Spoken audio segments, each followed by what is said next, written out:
Welcome back. In this lesson and the next, we want to move into some of the more practical ways that we can learn to study the Bible with our kids and to identify resources that are at our disposal. One of the most important principles in studying the Bible is to learn to identify elements of context. In the last lesson, we identified these as historical and as literary context.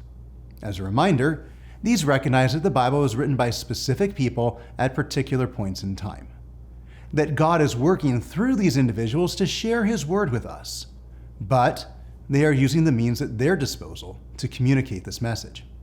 Here, you might highlight for your kids different groups of people they communicate with and how communication is different between those groups.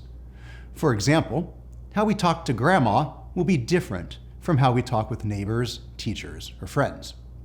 The identity of who we are speaking to shapes how we talk to them. When it comes to the Bible, the type of speech that is used is often determined by who is talking and who they're talking to. The contexts, or the world inhabited by the original authors and audiences, go a long way toward providing us with necessary clues to more accurately interpret the Bible and to avoid pitfalls. So, we start with what to look for with literary context. First up is words. We always want to look for the actual words that are used. Here, you can highlight with your kids that when they talk, they want people to hear their actual words, not just what we guess they mean. As parents, we want our kids to practice hearing and understanding our words as they're intended, not to import their own meanings. In paying attention to words, we are looking for three things. The first is we are looking to avoid relying on our memory for what we think the text says. Sometimes our memories aren't quite as accurate as we think. By looking up a verse or passage and putting the actual words in front of our eyes, we can sometimes be quite surprised by what a passage of Scripture actually says. Secondly, we can identify words that an author repeats. This can become something of a game with younger children who are able to read. They can keep track of how often a word occurs. Here, the idea is that we repeat things that are important. Thirdly, we can identify significant words that we don't understand. We can then take the next step to look up what those words mean. Here, you don't want to use an English dictionary, as the Bible wasn't written in English. Consider using a Bible dictionary or encyclopedia instead. We can then look for structures, because all authors use literary structures and genres. These create an implied contract with the audience. The idea is that I will use recognizable literary approaches, and you will read in line with those approaches. Here, we can think of the difference between reading a newspaper and reading poetry. They are different approaches to communication. Some common structures to look for would include causation, where one thing causes something else to happen and causes us to ask why. General and universal principles. This is how things normally happen, versus this is how things always happen. Dialogues. A prominent example of this structure is the book of Job, where it's important to keep track of who is talking and whose lead we are supposed to follow. These three ideas are often great places to invite dialogue with our kids. Some other genres we will encounter include history, which is telling the story of a people. Law, which provides instructions for living in a community. Prophetic, where the prophet delivers a message from God. Wisdom, which contains practical sayings rather than universal rules. Gospels, which provide theological narratives of Jesus. Letters, which have instructions and teachings for specific groups.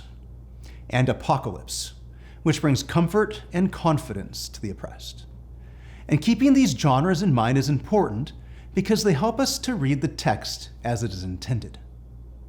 Now, there is certainly a lot more to literary context, but these are good places to start and will keep you in good stead. We would also want to investigate the historical context. Think of historical context as the world the author and audience occupy together. The type of worldview they would hold, the government they existed under, the vision of the supernatural, the ways they divided themselves. In the Bible, we encounter a number of groups, including Pharisees, Sadducees, Herodians, Romans, Zealots, Babylonians, Persians, Assyrians. And the list goes on and on.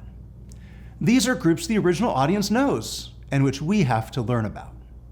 We should talk with our kids about who these groups of people are and why they act like they do. We would also want to recognize that there are often events that define groups of people, and examining historical context helps us to find these events and understand how they shaped a people. Think of the impact of 9/11 or COVID, and then think of how this created shared experiences for us. Then think about a whole generation who didn't experience these events, and how different their views would be from ours. Here, we can talk with our kids about the events that shaped our generation, and ask them for where their impression of these events differs from ours. Then we can wonder together how biblical characters experienced their significant events. With historical context, we ask some of the basic questions like who, what, when, where, why, and how. For a parallel, you can ask your kids about any show they are watching or book they are reading, which are set in a different time or place. There is often an element of world building that goes on, which introduces the audience to the main characters, gives some backstory, and sets the stage for how this world is different from our world. We can then talk about how the world of the Bible seems different from ours. As we read, we want to rely on some general principles. The first is that we move from more clear to less clear passages. This means that things which are obscure don't dictate interpretation for us. Secondly, there is a preference for other books by the same author, where applicable. Third, we want to avoid reading our current events back into a text. And finally, we don't want to jump genres in the middle of a text. When studying the Bible, here are some steps we can take. Start by reading the whole book. Follow this with reading the passages before and after. This might compare with asking your kids for the whole story, rather than just certain pieces. You would then want to read similar passages. This might compare with asking each kid for their side of the story. Not everyone saw or experienced events the same way. This will be especially important when we look at the Gospels. You can also look at your passage as a whole. Here, we would recognize that verses need each other. They are connected to each other. Finally, we can read our passage in multiple translations, looking for key differences in how a passage is translated. These are great places to involve kids, as they may notice connections and differences that we have missed. Now, thankfully, there are lots of tools that are available to help us as we go, and many of them are available online in some form. These include concordances, which give basic definitions of words and identify where each word appears in the Bible. A Bible atlas, which gives a visual sense of the world they inhabited. A Bible dictionary encyclopedia, which gives a sense of how biblical authors used terms. Theological dictionaries, which give a deeper sense of the theological importance of some words. Introductions to the Bible, or to the Old Testament or New Testament. These provide discussions of the author, audience, and main themes of each book.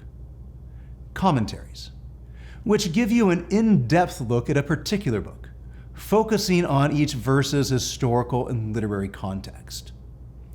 And study Bibles. These are good places to start, but don't stop with just the study Bible. In our next lesson, we will illustrate how to use these resources as we work through a sample passage.